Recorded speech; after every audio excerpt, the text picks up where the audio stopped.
Hi, my name is Tulio Mateo. Tulio Mateo, and I'm here on behalf of Catholic Relief Services. I'm going to be talking about what do disaster-affected people really think in the context of building back better.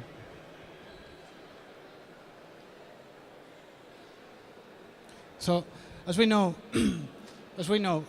disasters are impacting more people now than ever before, and we know that people require, they demand a safer and secure home. However, as humanitarian organizations, we cannot always provide to everyone. So, back some years ago, we started thinking how we can provide some support beyond what we can physically give to people, beyond a material house.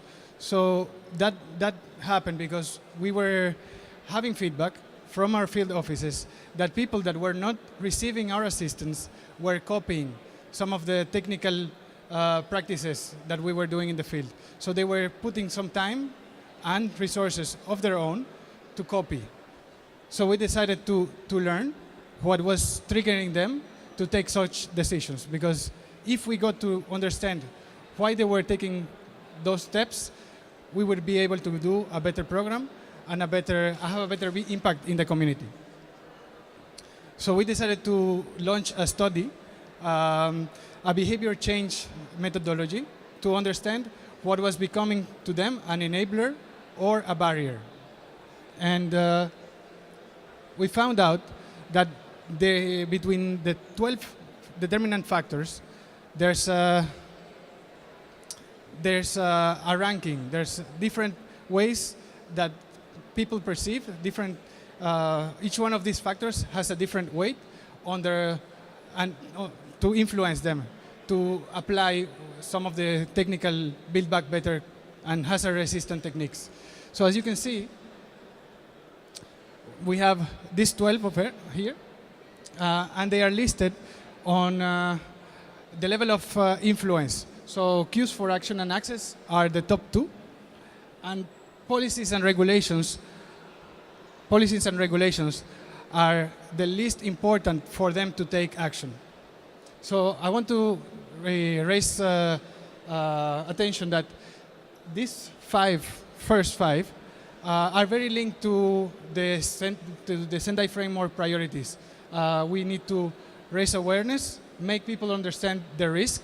We have to put more money and make them aware that where they should put more money and invest themselves. And then also build very positive, their self-belief. We need to make them believe that they can achieve some success, and also make them understand how they can manage, they can become self-efficient. And the study also indicated that there are other motivators that have an influence, it's more on a personal level, and they can be love, security, comfort, and those are also things that we can, as organizations, use to build a program as well. The study was carried out in these 5 countries, and even though they are mostly in Asia, we have been using all of those learnings in other countries right now, and because the study was done in 2014. And as you can see, each one of these factors was having a different weight. I mean, I'm not going to go through all of them, but you can see it in the electronic version of the document. I can give you later the link. But it's very critical for us to understand when we are developing a program, to understand what has really an importance. And I'm going to go through the top 5 and some of the learning. So people that were copying some of those techniques, some of those hazard-resistant techniques, they were doing it because they were seeing it from somebody else. So they were going to the neighbors, they were having a contact with one of the engineers, and that served for them as a cue for action or a reminder. And cues for action are a reminder that I have to do something better or to improve what I have already done in my house. In our case, right now we are doing a lot of demonstration homes, and putting more hands-on activities in the communities. Access, and for access, it's not only that we have to provide materials, but we also have learned that people need to have their own income generation activities. They need to be able to have some livelihoods. Otherwise, they will not be able to pay for material. So we are working on that, and they basically mentioned that in the research. We also need to work with the markets. We need to work with the vendors, because if the materials are not available, basically they cannot access it.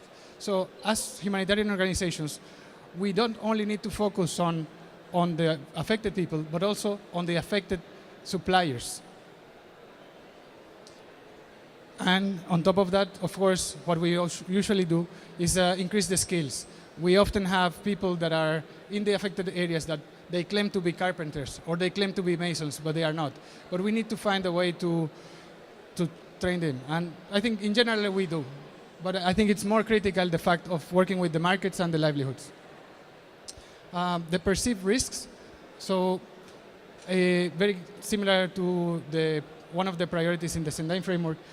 If I don't understand that I'm going to be affected very soon, I'm not going to take some action. So one of the findings was that even if it's a reconstruction program, a housing reconstruction program, if we work with the Civil Protection Office and we help them repeat the message that the people are going to be affected, the same affected population, they will come to us or come to an engineer or go to a technical person because they want to improve.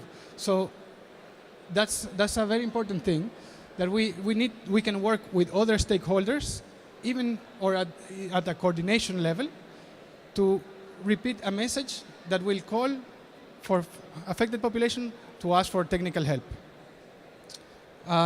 Yes, so drills are a very good way to call attention for people, alerts, first aid trainings, and then using very graphic materials. Obviously, if I link a certain construction technique to my well-being, I will definitely do an improvement in my house. So we have to work, as a humanitarian organizations, we have to work in building that connection of that if I invest, I will not spend later on the same thing, or I can spend the money on food or health. So we need to build that connection between the investment and the positive consequences of that investment. And also very important is people, if I don't understand, if I don't believe that I can manage or implement myself something, let's say, if I believe that I can put some strapping, put some bracing, and do it myself, I will definitely feel more comfortable to do and copy something that I see from my neighborhood. So we have to increase the trainings, or not increase, but make better trainings for families, for them to be able to copy the practical things, or give them the confidence to hire qualified skills so they don't feel that gap. Because if they don't have this scenario where they can share and build trust, they are not really going to use one of these hazard-resistant techniques. So to conclude, there were some final recommendations linked to actions, and it's the use of demonstration homes to be able to trigger some change.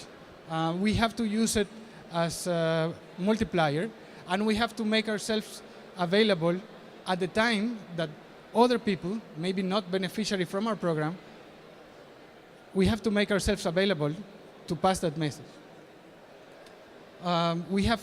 We cannot rely on single solutions. We have to develop multiple solutions.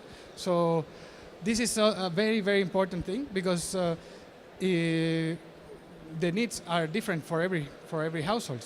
So it's impossible for us to just say one solution fits all. And we have to make it available at different ranges of cost and make it very clear to people. If they don't understand how much some construction practice cost, they will never go into risk and doing it.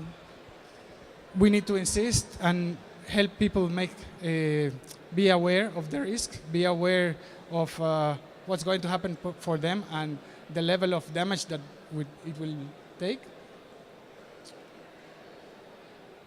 And build on the long-term benefits. If we don't believe, if we don't know, and we don't connect the benefits of a certain investment, especially such an investment that is very hard for households. I mean, to pay for a house for any of us is a serious investment. So if we don't make that connection and we don't make it explicit, they will never really take that step, especially coming from such a hard event as a disaster. And I wanted to, since they don't really recognize regulations as something so important for them to take the decision, we have to build our programs not on regulation. I mean, even though we have to consider regulation, we have to use other ways to make it explicit for them.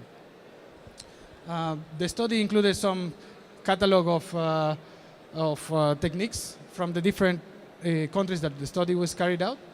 I'm not going to go into details, but they are included. And they are all available in the document, which is on the platform already. And if you want, I have some copies that I can share. Thank you. Thank you very much.